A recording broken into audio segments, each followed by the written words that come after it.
Moin Leute, heute habe ich eine neue Folge die schlimmsten Arbeitstage und schlechtesten Arbeiter der Welt für euch. Wenn ihr mir eure Videos senden wollt, könnt ihr das an die jetzt eingeblendete E-Mail-Adresse machen. Legen wir los.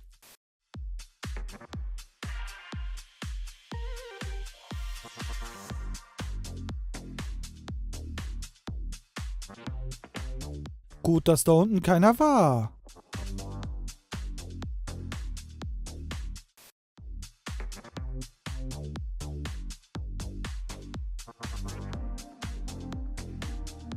So verschwinden also meine Bestellungen.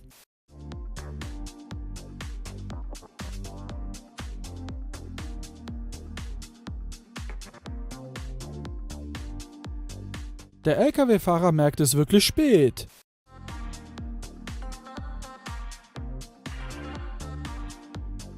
Warum versucht er da noch zu ziehen? Jetzt braucht er erst einmal eine Pause. Manchmal muss es echt hart sein.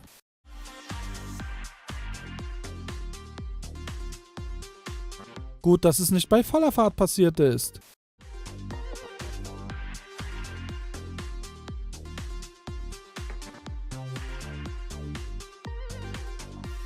Ich glaube, das ist etwas zu viel für den Wagen.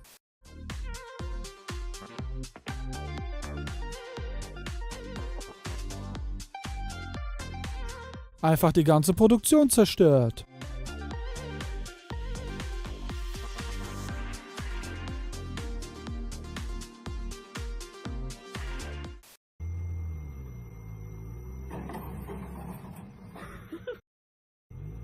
Das war's doch wieder einmal. Komplett.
Freunde, welches Video fandet ihr am krassesten? Schreibt es in die Kommentare. Ich fand die Nummer 14 am krassesten. Ich denke, in manchen Ländern bekommen die LKW-Fahrer keine Schulung, um solche Gewichte zu transportieren. Ich glaube, die machen einfach so, wie die denken, und dann sieht das Ergebnis genau so aus. Echt krass. Wenn euch das Video gefallen hat, vergesst nicht eine Bewertung dazulassen. Bis zum nächsten Video, Freunde. Ciao.